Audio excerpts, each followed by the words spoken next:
Bonjour tout le monde. Je vous retrouve aujourd'hui pour vous faire une petite vidéo parce qu'on me demande souvent comment tirer des cartes. Comment tirer des cartes, quelles conventions.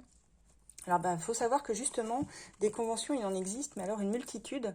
Donc c'est à chacun de choisir celle avec laquelle il sera le plus à l'aise, j'ai envie de dire. Pour des débutants, moi je vous conseillerais toujours le tirage en croix parce que c'est le plus facile. Donc je vous montre. Déjà, brassage de cartes. Alors là, c'est méthode propre à chacun, hein. Là, je prends mon oracle par exemple.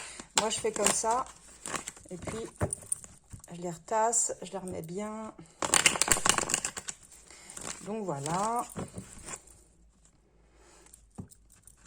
Donc ça, le brassage, ça n'a vraiment aucune importance. Je veux dire, vous faites bien comme vous voulez. D'autres vont faire comme ça, vont les étaler, vont les remettre comme ils veulent. Il y a plusieurs méthodes, vraiment. Et d'autres vont faire comme ça, vont brasser et vont tirer les cartes de cette façon-là, en les séparant en plusieurs paquets. Et ils vont retourner la carte du dessus. Alors ça, c'est une première possibilité. On continue. On brasse. Hop. On s'arrête là, carte du dessus. Et ainsi de suite jusqu'à obtenir plusieurs cartes. Ensuite, c'est à vous de faire la corrélation entre les cartes qui sont sorties, bien sûr, et voir l'histoire qu'elles racontent. Donc ça, c'est une façon de faire. Mais je pense quand on est déjà un petit peu plus confirmé. Pour les débutants, donc comme je disais, on brasse les cartes. Et puis, bien souvent, ce que je fais, c'est que j'ai tendance à regarder la coupe. Alors la coupe, c'est un bon indicateur, je trouve, parce qu'elle va vous donner la température du tirage. À gauche, vous avez les énergies présentes, actuelles, ou ce qui ne saurait tarder, on va dire. Et à droite, vous allez forcément avoir ce qui va arriver dans le futur. Dans un futur, plus ou moins proche ou lointain, après, peu importe. Mais voilà, la tendance, elle va être là.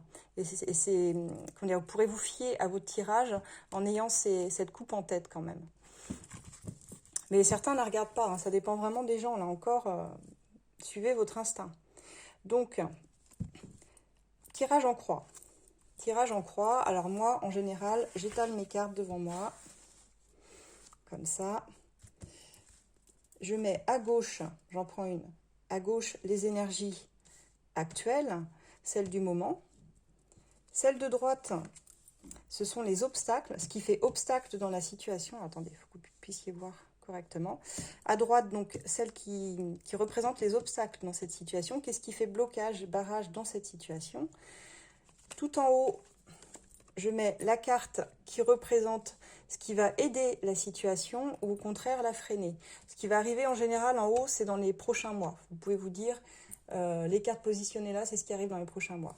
Maintenant, l'issue du tirage, vous l'avez en bas. C'est pour ça qu'on appelle ça un tirage en croix. Ça, c'est l'issue par rapport à votre question.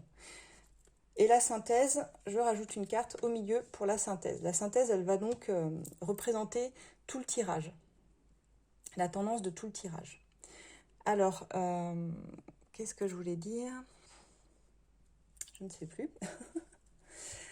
Ah oui, vous pouvez recouvrir les cartes. S'il y a vraiment des cartes que vous ne comprenez pas, parfois quand j'ai la carte du choix qui ressort, bon là elle n'est pas ressortie, mais quand j'ai la carte du choix, bon, on pourrait se demander quel choix. Donc du coup, vous pouvez par exemple en recouvrir une.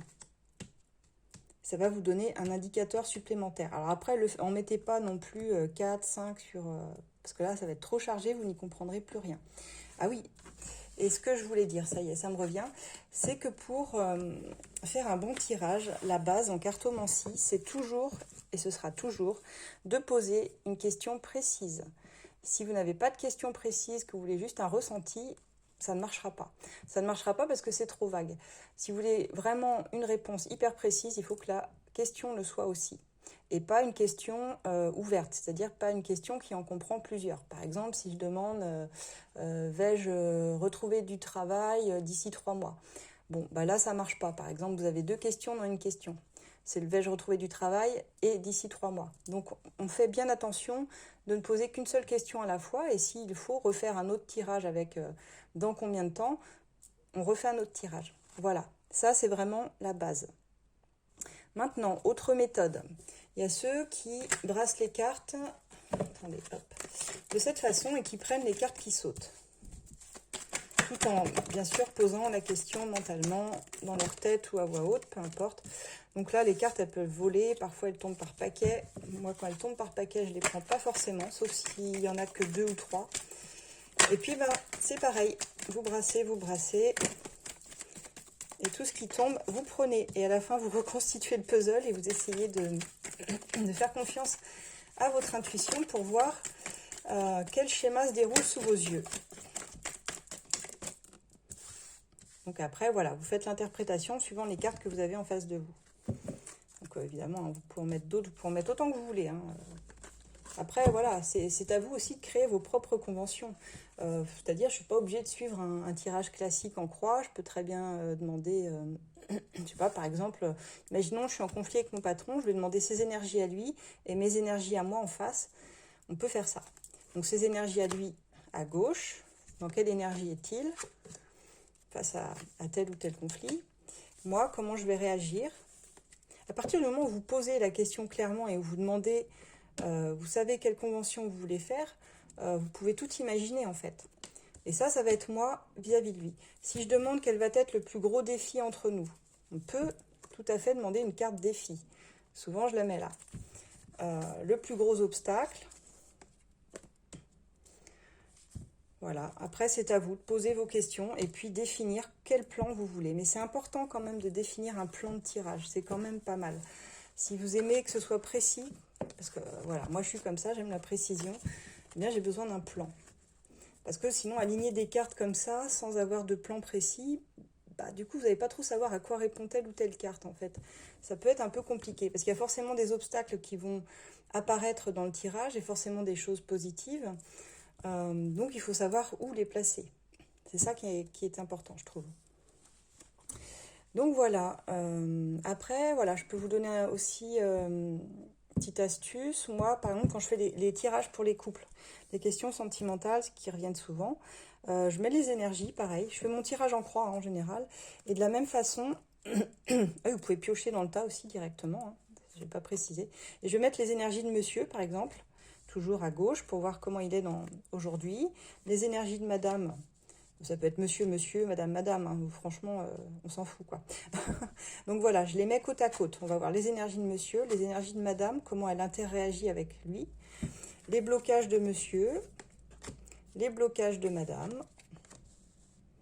De la même façon, vous voyez. Je ne sais pas si vous voyez d'ailleurs. Ouais, mon écran est un peu petit. Et puis je fais comme le tirage en croix en fait, hein. Je refais, sauf que là c'est pour un couple quoi. Donc là c'est 2 personnes. Et l'issue. Et de la même façon la synthèse au milieu. Et là pareil, comme ça me permet de voir comment les 2 personnes réagissent l'un avec l'autre. Dans le présent, ce qui bloque l'un vis-à-vis de l'autre. Comment dans les mois à venir ça va soit s'améliorer ou se dégrader, et puis l'issue entre les deux, et enfin la synthèse. Donc voilà, il y a plusieurs façons de faire. Après, c'est vraiment à vous de trouver la vôtre. Vous en trouverez même encore plus hein, si vous regardez sur Internet, sur Google, vous tapez méthode de tirage, vous allez en trouver plein. Après, voilà, quand on débute, c'est quand même pas mal de choisir quelque chose d'assez simple.